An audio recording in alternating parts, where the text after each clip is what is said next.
Chers téléspectateurs, soyez les bienvenus au Club 700. Bonjour pasteur. Bonjour Massi, en forme? Très en forme. Et les téléspectateurs aussi sont contents. Absolument. Alors pour nous, nous gardons le même plaisir, la même joie, de partager ces moments de bonheur, d'édification et d'encouragement dans le Club 700. Je suis le pasteur Raymond Kofi. Et je suis Massi Domingo. Tous ces témoignages n'ont qu'un seul but, vous montrer l'amour infini de Dieu. Et sa fidélité, Oui. qui se passa pour Darren, qui était aumônier dans l'armée. Et son mariage était en dents de scie. Déployé en Irak, les choses s'empiraient à son retour. Et Darren n'avait qu'un seul recours. Qui? Ou alors lequel? Regardez. Darren et Heather Turner se sont rencontrés à l'Université de Géorgie, où il était aumônier du campus. Ils se marièrent en 1999. Nous étions jeunes, notre famille s'agrandissait, nous étions heureux, nous étions dans le ministère. Darren obtint une maîtrise en études pastorales de l'Université Régent, puis devint aumônier militaire. J'ai été déployé à peine 3 mois après mon premier jour dans l'armée. Darren laissa sa femme et ses 3 enfants pour servir en Irak suite à la montée des violences de 2007. Heather vivait dans la peur constante que quelque chose lui arrive. Lorsque votre mari est envoyé dans une zone de combat et que vous savez que des hommes de son unité se font tuer, vous gardez cette pensée constamment à l'esprit. Darren perdit beaucoup de ses collègues soldats à la guerre et eut bien du mal à s'en remettre une fois revenu au pays. Dans mon cœur, il y avait de la douleur, du deuil. J'essayais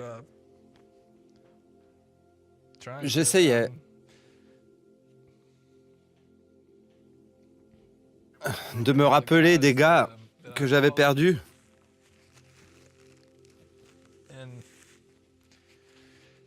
Et ça a été très dur, sachant que j'allais revoir leur famille et leurs enfants. Et en même temps, mes enfants voulaient aller jouer au parc. Ils n'avaient aucune idée de ce que j'avais vécu. Et je ne voulais pas qu'ils le sachent. Je ne voulais pas leur faire porter ce fardeau. Où allais-je déposer ce fardeau? Nulle part.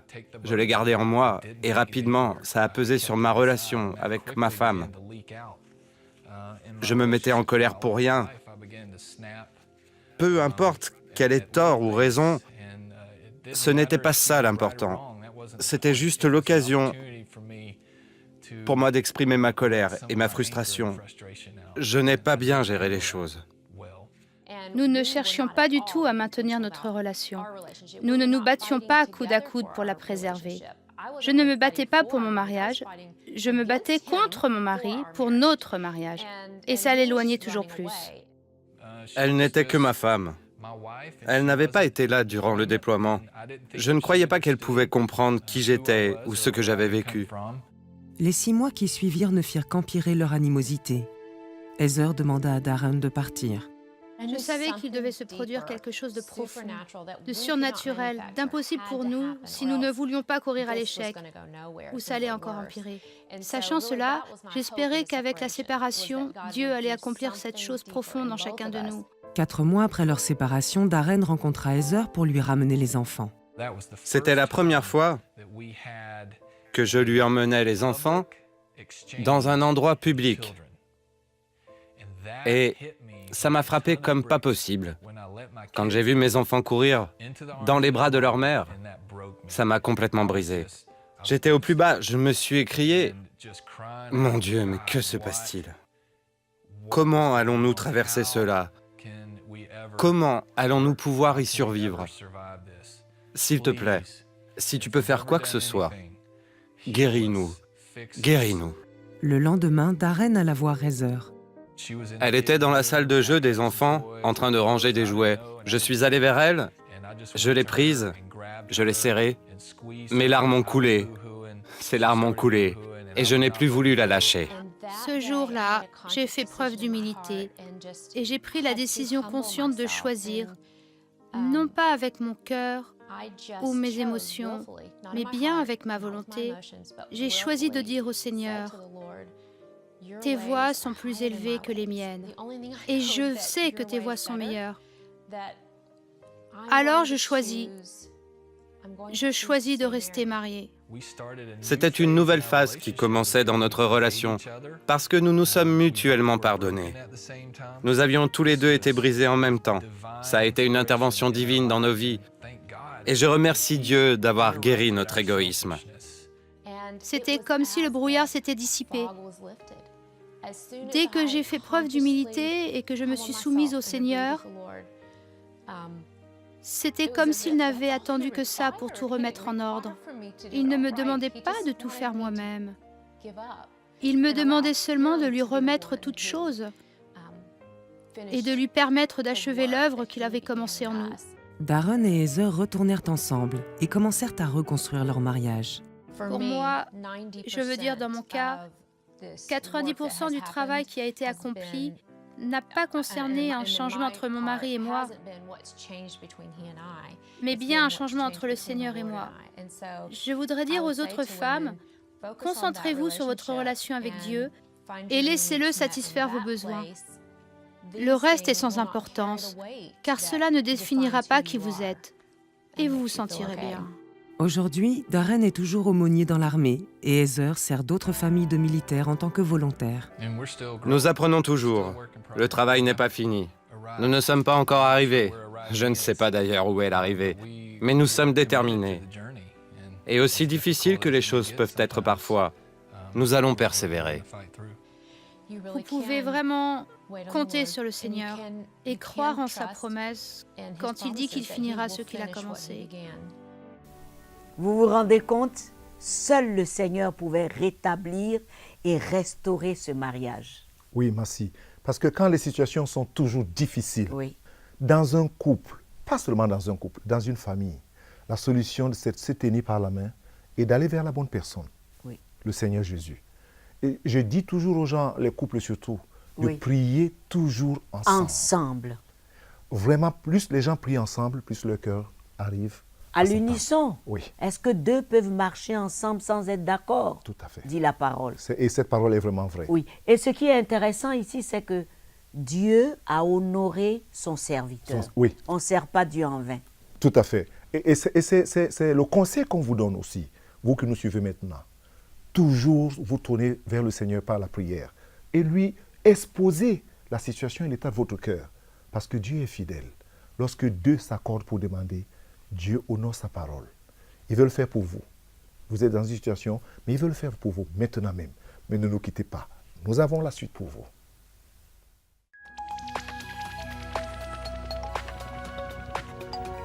Si vous avez des questions spirituelles, des besoins de prière ou même si vous avez besoin de conseils, n'hésitez pas à nous contacter aujourd'hui à cette adresse ou au numéro suivant. Nos conseillers sont là pour vous aider. N'oubliez pas, nous sommes là pour vous.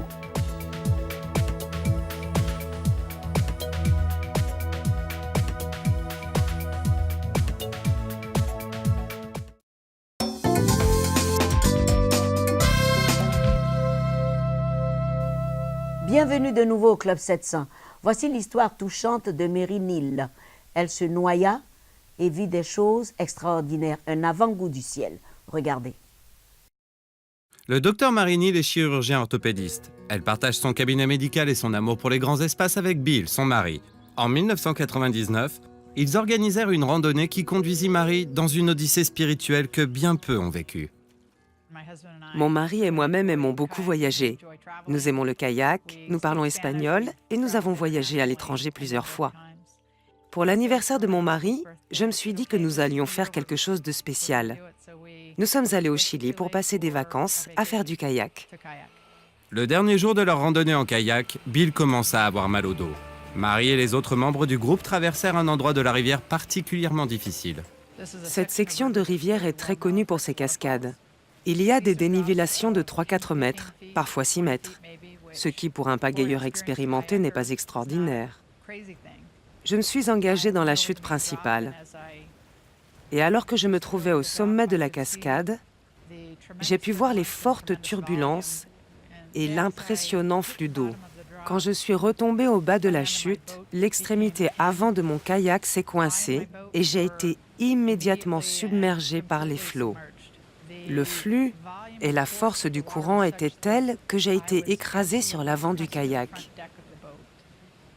Je ne pouvais même pas ramener mes bras en arrière pour me libérer de la jupette et me sortir de là. Mary était coincée. Il ne lui restait qu'une seule chose à faire, prier. J'ai très sincèrement demandé à Dieu que sa volonté se fasse. Et je le pensais vraiment. Je n'ai pas dit « S'il te plaît, viens me sauver ». J'étais sérieuse. J'ai demandé que la volonté de Dieu s'accomplisse. Et dès cet instant, j'ai été remplie du sentiment quasi physique que j'étais tenue, réconfortée, rassurée, et que tout irait bien. Mon mari irait bien, mes 4 enfants iraient bien, que je meure ou que je vive. Je crois que c'est Christ qui me tenait dans ce kayak et qui me rassurait. Après plusieurs minutes de recherche, les responsables du groupe comprirent que Marie devait être coincée sous les chutes. Ils sont arrivés par les rochers et ont tenté par tous les moyens de s'approcher du kayak. Mais le courant était si important, si puissant, qu'ils étaient sans cesse emportés. Ils n'arrivaient tout simplement pas à m'approcher. Après un certain temps, ils comprirent que leur expédition relevait désormais du repêchage d'un corps, plutôt que d'un secours à apporter. Mon corps était aspiré dans l'avant du kayak. C'est-à-dire que quand je voulais me redresser, sur mes genoux pour me relever, ils se repliaient sur eux-mêmes. En tant que chirurgien orthopédiste, je sentais ce qui se passait et j'ai analysé la situation. Je devais probablement avoir le tibia fracturé. Mais je ne criais pas, je n'éprouvais aucune douleur, je n'avais pas peur, je n'avais pas l'impression de suffoquer. Je savais que j'étais restée sous l'eau trop longtemps pour être encore vivante.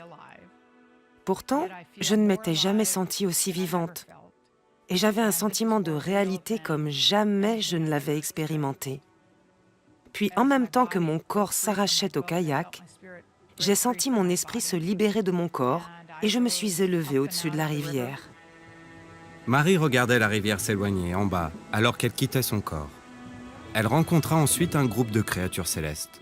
Elles étaient extrêmement joyeuses de me voir et elles me saluèrent et je les saluais de même. Je savais qu'elles m'avaient connue et aimée depuis ma naissance. Et je savais que je les connaissais et que je les aimais. Je savais qu'elles avaient été envoyées par Dieu. Elles commencèrent à me conduire le long d'un sentier d'une beauté et d'une brillance extrême. Nous nous dirigions vers une grande structure en forme de dôme qui non seulement était d'une beauté extraordinaire et de couleurs resplendissantes, mais duquel émanait généreusement l'amour de Dieu, bien plus que je ne saurais jamais le décrire ou l'expliquer. J'avais tellement hâte d'arriver. J'étais envahie par le sentiment d'être arrivée chez moi, de me trouver exactement là où était mon appartenance. Tout à coup, j'ai perçu un sentiment de déception qui est descendu sur chacun. Et les esprits qui m'avaient emmenée me dirent que mon temps n'était pas encore venu et que j'avais encore d'autres choses à faire sur Terre. Je devais retourner dans mon corps. Après ce qui lui semblait avoir été des heures passées en compagnie des êtres célestes, le docteur Neil retourna à la rivière et vit ses amis récupérer son corps. J'ai vu qu'ils traînaient mon corps sur la rive. J'ai vu qu'ils ont commencé à me prodiguer un massage cardiaque.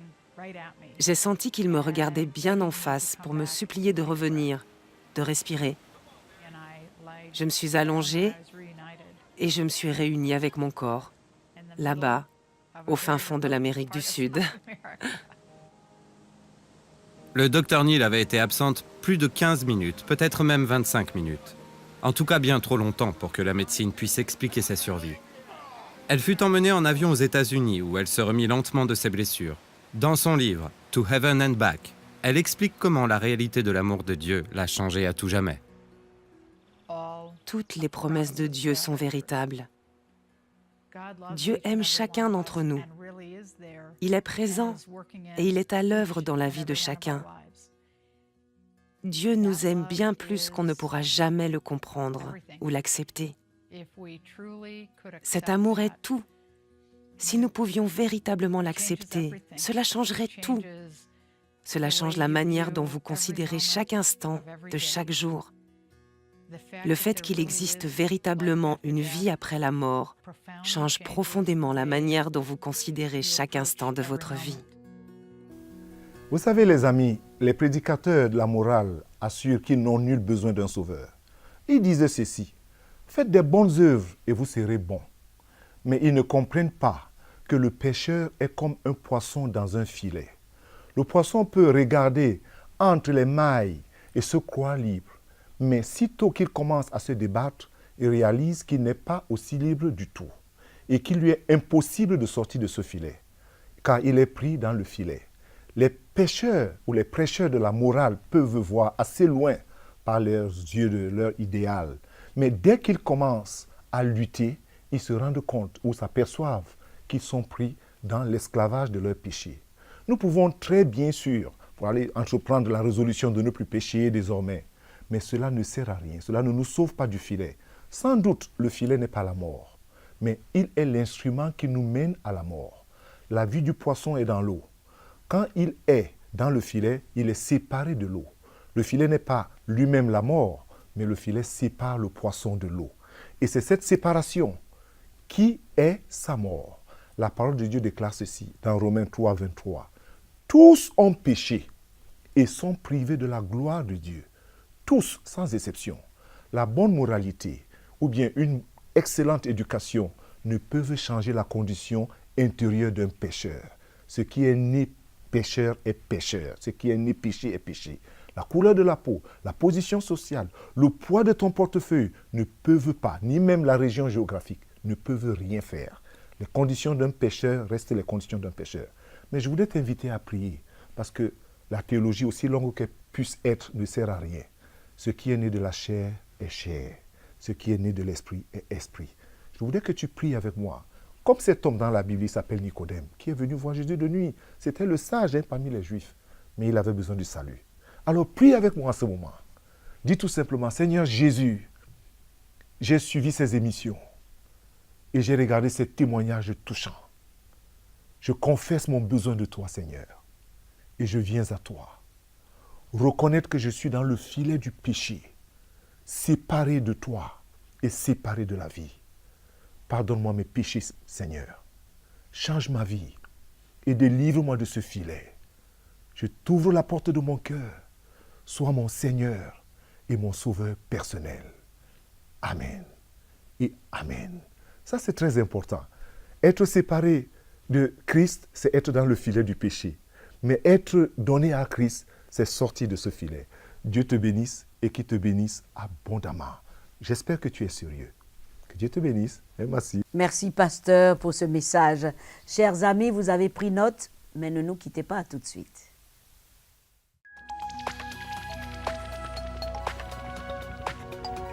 Si vous avez des questions spirituelles, des besoins de prière ou même si vous avez besoin de conseils, n'hésitez pas à nous contacter aujourd'hui à cette adresse ou au numéro suivant.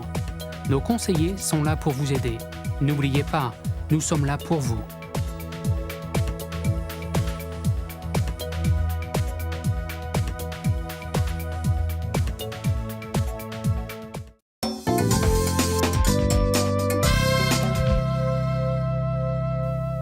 Merci de nous retrouver au Club 700. Voici le moment des questions pratiques. Quand le patient arrive au centre de santé, quels sont les premiers gestes de l'infirmière? Quels sont les premiers gestes de l'infirmière quand elle reçoit un patient?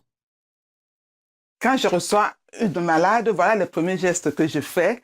La salutation: bonjour mademoiselle, bonjour. Je sais que vous êtes malade ce matin, je dois faire les signes vitaux qui consistent à prendre votre température et votre tension. Donc la tension et la température, je vais le faire tout de suite. Je commence par la température. Je vais prendre sous l'aisselle. Okay.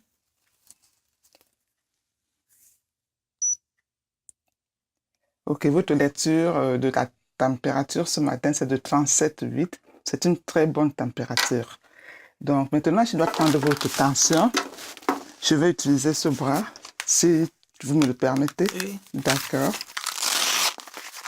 Je vous rappelle que ça va un peu serrer. Voilà. Je mets mon stéthoscope. Ça vous fera pas mal, hein? Bon, arrangez-vous. Relax. Soyez droit. OK, ça c'est bon. Merci.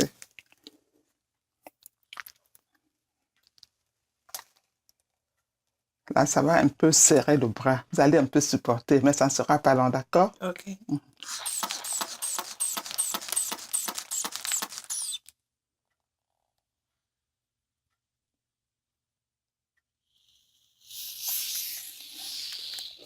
Voilà, nous avons terminé pour la tension, qui me semble aussi une bonne tension, mais je vais vous conduire chez le médecin.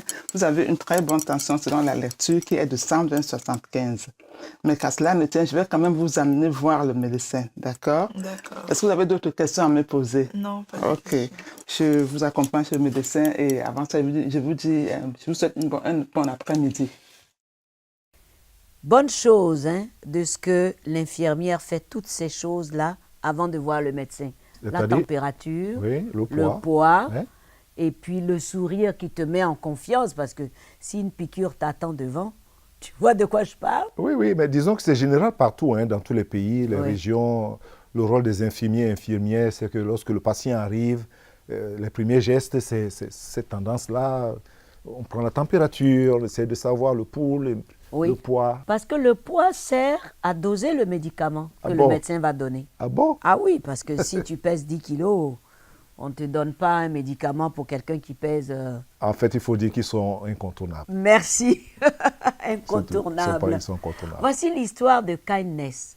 Son nom veut dire bonté en anglais, mais elle n'avait pas du tout une vie bonne. Abandonnée, elle souffrait énormément. Heureusement que Orphan Promise est venu pour l'aider. Regardez. Ici, dans cette campagne d'Afrique du Sud, une petite fille du nom de Kindness a un grand rêve. Quand je serai grande, je voudrais être infirmière pour aider les autres. À présent, grâce à CBN, le rêve de Kindness est une vraie possibilité. Mais lorsqu'elle était plus jeune, sa vie semblait sans espoir. Sa mère l'avait abandonnée à 2 ans à peine. Lorsque les villageois comprirent qu'elle avait été abandonnée, une femme du ministère Hope in Christ l'a recueillie immédiatement. Ce nouveau dortoir, qui a été construit par Orphan's Promise de CBN, est devenu un foyer d'accueil pour Kindness et des dizaines d'autres enfants. Je suis heureuse parce que chaque fois que j'ai besoin de quelque chose, ils m'aident. Ils me nourrissent et je mange très bien ici. J'aime aussi jouer avec mes poupées. Dans le centre, on s'assure que Kindness reçoit une bonne éducation. Après nous être levés, nous nous lavons, nous nous habillons, nous faisons nos lits et nous allons à l'école pour apprendre. C'est une bonne vie. Merci CBN, je suis très heureuse ici. Kindness avait un beau rêve, devenir infirmière en plus. Hein. Mhm. Et ce que je voulais dire aussi, c'est la façon dont les choses se sont déroulées Oui, dans sa vie. oui, Et aussi l'attitude aussi de son cœur, ce qu'elle rêvait d'être. Et puis, voilà. Mais ce qui est touchant, c'est que cette pauvre petite a été abandonnée, maltraitée. Et si Orphan Promise n'était pas venu, imaginez son avenir. on ne peut pas cesser de le dire, hein, Massi, c'est qu'il y a des gens qui veulent faire quelque chose pour le Seigneur, Oui. qui ont des idées, ils ont même la bonne volonté, ils ne savent pas où. Mais Voici une bonne occasion. ouais, c'est ce qu'on dit, c'est ce que j'ai dit. C'est une bonne occasion. Participer avec le pasteur Kofi, Massi Domingo et toute l'équipe. Et puis c'est une bonne terre pour la semence. Elle est fertile, Elle est fertile. tout à fait fertile. Fertile. Hein, vous imaginez qu'à cause d'un geste, quelqu'un a réalisé quelque chose. Et puis, ne vous posez pas la question comment je peux faire pour participer, Non. pour donner mes dons. Il y a le site. Le site du Club 700, oui. vous n'avez qu'à y aller. Aujourd'hui, tout le monde y va. Oui. Si vous êtes assez âgé et que vous ne savez pas trop technique comme moi, demandez à votre petit garçon de la maison. Ils sont experts. Et nous vous encourageons à le faire, vraiment. Oui, Le monde est dans le besoin. beaucoup. Et Jésus a la réponse entre vos mains. Vous avez la réponse pour le Seigneur. Vraiment. Tout à fait. Mes amis, merci si vous avez pris note. Nous allons passer à la rubrique questions-réponses grâce au pasteur. On y va? Oui, merci. Voilà. Je ne sais plus comment, ça c'est Thérèse de Douala qui dit ça, je ne sais plus comment refouler les mauvaises pensées qui m'envahissent souvent à cause de mon passé douloureux et des mauvais souvenirs. J'ai donné ma vie à Jésus, certes, Dieu merci, mais comment faire spirituellement? J'ai beau prier, rien n'y fait. Aidez-moi. Je sais que tu as une réponse que tu dis toujours aux gens, mais je voudrais dire à Thérèse et à plusieurs autres personnes qui sont handicapées ou limitées ou coincées dans ces problèmes de pensée. La Bible dit dans Philippiens 4, le verset 8, « Au reste, que tout ce qui est pur, tout ce qui est vrai, tout ce qui est juste, tout ce qui est vertueux, tout ce qui mérite l'approbation, digne de louange, soit l'objet de vos pensées. » Donc, à quoi est-ce que je dois cultiver mes pensées? C'est à la parole de Dieu. Voilà. Il y a la puissance dans la parole de Dieu. Absolument. Il y a de la puissance pour laver, pour purifier nos pensées de notre vie passée. Oui, puisqu'il dit « Ma parole est une eau pure qui lave ». Alors que Thérèse et les autres personnes qui ont ces problèmes, ça donne à la parole, à l'étude de la parole de Dieu, et prie à partir de ce qu'ils lisent, et que le Seigneur utilise cette parole pour les purifier. Et moi, j'ai l'habitude de dire, quand je sens que ça va arriver, je dis, Saint-Esprit, je dépose mon cœur dans ta main. Il y a la puissance dans sa parole. Absolument. Et vous remplacez une mauvaise parole par une très bonne tout de suite de la parole de Dieu. Surtout ce verset de Philippiens 4:8, que tout ce qui est pur, tout ce qui est juste, tout ce qui est vertueux, tout ce qui mérite l'approbation, soit l'objet, c'est-à-dire que l'objet de nos recherches, de notre méditation, de nos prières. Et de nos pensées. Et le Seigneur nous remplit. Oh, que Dieu soit loué. Merci. Rose de Paris. Massie et pasteur, merci à Jésus pour cette émission qui nous aide et nous fait du bien tous les dimanches sur Télé Sud. La vie est tellement pleine de stress ici à Paris que ce sera encore plus bénéfique qu'on fasse de rediffusion en semaine, même le soir ou la nuit. Alors, qu'est-ce qu'on peut dire là? On ne peut que prier. On peut que prier. Que le Seigneur touche les responsables de Télé Sud et les autres, de faire les rediffusions, parce que le public le demande. Voilà. Pourquoi? Parce que le stress vous mine. Et voir des histoires, des témoignages, ce que Dieu a fait dans la vie des uns et des autres, vous fortifie, vous encourage. Donc, je vous encourage à regarder ces émissions-là, partout dans les pays où ça passe, et spécialement dans des grandes cités comme Paris, où le stress est assez élevé. Et si les patrons de Télé Sud sont là, voilà, les désirs des téléspespectateurs, rediffusion, merci. Et nous comptons sur leur bonne compréhension. Absolument, on compte sur eux, qu'on peut trouver grâce à leurs yeux, de le faire, loué. Parce que les gens le demandent. Voilà. Mes amis, l'émission est terminée. Vous pouvez nous suivre sur le site leclub700.tv. Vous pouvez aller aussi avec une minute, avec le pasteur, le clin d'œil de Massie, sur Facebook, pas de problème. Et surtout, restez ferme dans le Seigneur, que Dieu vous bénisse. Au revoir, pasteur. Au revoir, Massie, le plaisir est grand. Au revoir, chers téléspectateurs. Que le Seigneur vous bénisse et abondamment. Au revoir.